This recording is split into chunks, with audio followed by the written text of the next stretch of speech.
Bon, maintenant je vous parle de l'élection au Parlement européen qui va avoir lieu le 26 mai. Là on est le 10, ça laisse 16 jours moins 2 où on vote. Bon voilà, nous sommes à 14 jours, d'accord, c'est-à-dire rien. Et deux choses apparaissent de manière très claire. La première, c'est que la participation va être très basse et l'abstention augmenterait plutôt qu'elle ne diminuerait. Alors, autant le dire franchement, pour nous, c'est pas une affaire. Parce que les milieux qui s'abstiennent, c'est les milieux populaires, la jeunesse, les ouvriers, les employés, c'est-à-dire les personnes qui sont organisées politiquement avec la France insoumise et qui votent aux élections présidentielles pour la France insoumise. Et dans ces milieux, finalement, l'idée qui a fini par l'emporter, c'est que, au fond, dans ce pays, il n'y a qu'une élection qui compte, c'est l'élection présidentielle. Donc, tous ces milieux vont voter massivement à l'élection présidentielle et après, ils laissent tomber. On l'a déjà vécu une fois, hein, les amis, je ne vais pas vous raconter d'histoire. On a eu 20% ou un peu plus de 20% d'abstention à l'élection présidentielle, et 5 semaines plus tard, c'était l'élection législative, et il restait plus que 42% pour aller voter, de gens pour aller voter. Et nous, à ce moment-là, on est passé de presque 20% à l'élection présidentielle à 11% aux élections législatives. Donc, quand il y a une baisse pareille de la participation, nous sommes le plus durement frappés. Et il faut bien comprendre, vous qui, si vous venez sur cette chaîne, c'est que vous n'êtes pas des naïfs, hein, vous suivez et vous comprenez ce qui se passe politiquement. Donc vous voyez bien que l'idée que nous soyons plus faibles arrange pas mal de monde, parce que leur espoir, c'est qu'il ne reste que des poussières dans ce secteur de l'opinion, et si possible des poussières hargneuses qui se battent entre elles. Hein. Comme ça, ils seraient débarrassés par des querelles absolument clouant au sol d'une opposition anticapitaliste et antiproductiviste. Et donc ils arrangeraient leurs affaires entre eux, d'un côté les fachos et de l'autre côté les libéraux, hein, devinez qui c'est gagné à chaque fois, toujours dans les mêmes conditions, vous l'avez déjà vu jouer cette partition une fois à l'élection présidentielle. C'est pour ça que j'ai dit hier aux gens qui sont venus à notre meeting, je leur ai dit, donnez de la force à une force. Hein. C'est-à-dire, donnez-nous de la force. Bon sang, ça vous coûte pas tant que ça d'aller voter. Hein. Surtout si vous êtes de notre famille idéologique, politique, bon bah ça vous coûte que de vous déplacer. Et c'est une erreur totale de dire, comme j'aime pas l'Europe, alors j'y vais pas. Bon, alors à ce compte-là, nous on n'aime pas la Ve République, on ne devrait pas être candidat député dans la Ve République, on ne devrait pas être candidat à la présidence de la République dans la Ve République. Bon, on est obligé d'en passer par des phases qui sont des phases de participation aux institutions, y compris quand on veut les changer. J'ajoute que les rares fois où le Parlement européen vote, chaque voix compte. Hein. Je dis les rares fois où le Parlement européen peut prendre une décision. Exemple, les accords de libre-échange. Bon, tous ceux qui m'écoutent, là, ils savent de quoi on parle. Quand on parle des accords de libre-échange, ils savent que c'est pas une petite affaire dans le futur qui se dessine devant nous. Eh bien, là, c'est le Parlement européen qui vote. Et j'aime mieux vous dire que ça peut se jouer à une poignée de voix qu'un accord de libre-échange soit accepté ou refusé. Parce qu'il y a un autre domaine où ça s'est passé comme ça, c'est le paquet ferroviaire. Je ne me rappelle plus, c'est le 3e ou le 4e, peu importe. Et la partie s'est jouée à 24 voix. Bon.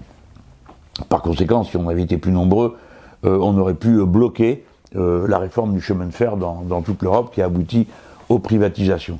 Me dites pas que c'est pas possible parce que Younous Omarjee, député insoumis à l'Europe, a réussi avec son amendement contre la pêche électrique, hein, une chose en entraînant une autre, en lien avec les associations de type Bloomberg et tout ça, à faire interdire la pêche électrique. Et jusqu'au point que ce premier vote étant intervenu, ben, il y en a eu un autre l'autre jour à l'Assemblée nationale, où la pêche électrique aussi a été condamnée par la France. Donc, vous voyez, tout ça, ça a de l'importance. J'en dis pas plus, parce que après, c'est à vous de bien comprendre ce que vous avez à faire. Et vous le savez, vous n'avez pas trop besoin de moi. Moi, je vous dis juste que si on est mis en difficulté, bah, la difficulté, elle va être pour tout le monde. Hein. Elle va pas être que pour nous en tant que mouvement France Insoumise, parce que on quitte le Parlement européen avec un siège, donc on va faire mieux. Hein. On va faire 10, 11, 12, 13 sièges de toute façon. Mais ça dépend de vous. Hein. Voilà. Alors, par contre, à l'inverse, si on a une belle délégation, ben avec ceux qui sont à l'Assemblée nationale ici, les deux qu'on a au Sénat, et ben en l'espace de 2 ans, on aura constitué une force parlementaire tout de même forte, puisque ça fera plus de 30 parlementaires au total. Alors, bon, plus que ça même, que 30.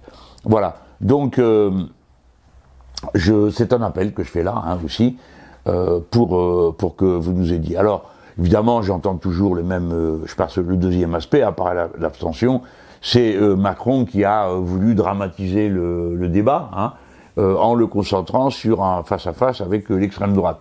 Et c'est grotesque, parce qu'à la fin, il se joue même comme s'il y avait un deuxième tour. Mais il n'y a pas de deuxième tour aux élections européennes, il n'y a qu'un tour. Donc tout ça est complètement cruche, de faire des face-à-face entre LREM et puis la République En Marche et le Front National, comme si les Français connaissaient pas la différence, hein, entre ces deux-là. Mais évidemment, l'avantage que ça a pour Macron, c'est de pousser tous les autres de côté. Alors ça pousse de côté les Républicains, comme ça ils arrivent à les gommer du tableau et peut-être à essayer de prendre encore des voix aux Républicains pour eux, et puis ça efface tous les autres, dont nous, hein, évidemment, de ce tableau, ce qui fait qu'en quelque sorte, il n'y aurait plus de problème de ce côté-là de l'hémicycle. Hein. Rêve bonhomme, tu vas voir. Et par conséquent, quand Macron dit « je vais arriver devant », il fait ça pour, comment dire, pour vraiment pousser, tordre les bras, quoi, hein, obliger les gens à voter pour lui, même s'ils n'en ont pas envie, parce que la vérité, c'est que des gens qui ont envie de voter pour Macron, il n'y en a pas beaucoup, hein, il n'y en a pas tant que ça. Et j'en ai vu un indice parce que dans les sondages, bon, vous savez, maintenant on lit les notices techniques et il y a un groupe d'amis qui fait un truc qui s'appelle l'Observatoire des sondages insoumis ou l'Observatoire insoumis des sondages, c'est sur Facebook, hein. Et ils analysent et ils critiquent parce que c'est des gens de métier et puis c'est des mathématiciens, donc ils voient quand il y a un truc qui colle pas d'un point de vue des maths. Et j'aime mieux vous dire que moi j'en ai appris parce que j'aurais pas cru que c'était un tel bricolage, hein, les instituts de sondage.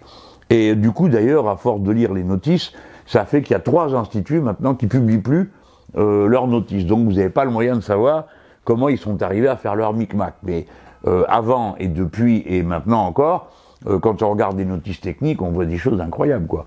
Je l'avais dit, moi, je pensais pas qu'ils trafiquaient nos sondages pour nous embêter, ils s'en fichent de nous. Leur problème, c'est justement la République En Marche. Comment faire de la gonflette pour que la République En Marche apparaisse en bonne posture, puis que le total continue à faire 100, hein, quand on a additionné.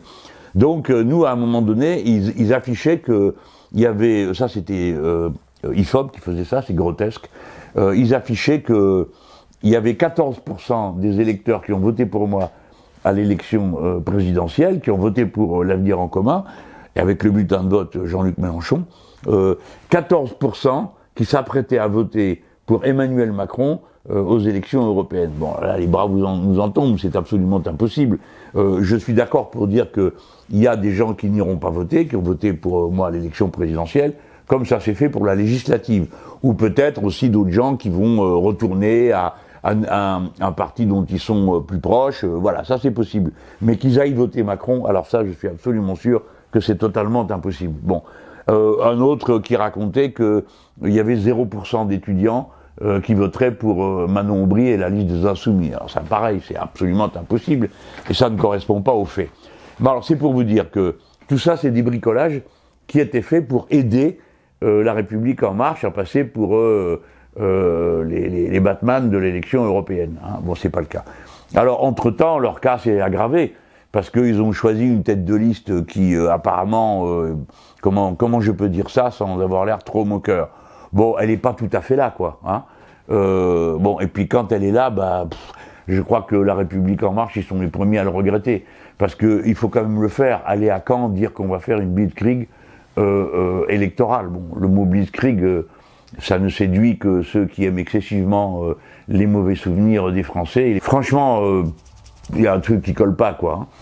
Et du coup, ils disent, c'est Macron qui fait qui doit faire le travail, qui doit être devant. Bon, il fait ce qu'il veut, mais je me rappelle trop qu'on m'a dit en août dernier que quand je disais ça sera un référendum anti-Macron, on m'a dit, mais comment vous allez réduire ça à un référendum anti-Macron? Encore nous, on lui donnait un contenu européen, on disait oui, parce que si on vote contre Macron, on vote contre les directives européennes, parce que Macron passe son temps uniquement et strictement à appliquer les directives européennes et la feuille de route que la Commission européenne donne au gouvernement français. Donc au moins ça avait un sens européen. Maintenant il n'en a plus rien à fiche, le Macron. Il dit juste votez pour moi parce que sinon c'est l'extrême droite qui arrive en tête. Donc il joue un peu son va-tout, mais en même temps c'est un tricheur. parce qu'il dit tout ça, puis après il vous dit pas, bah si je suis battu, je m'en vais.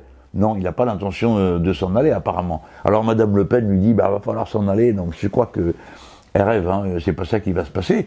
Par contre, c'est clair que la situation sera ensuite tout à fait différente, aussi compte tenu du vote qui se portera sur nous, parce que si nous sommes nous aussi dans une position, comment dire, positive, hein, bah, dans la partie suivante, ça va compter absolument. Et vous savez, l'histoire de France en ce moment, elle est en ébullition. Hein.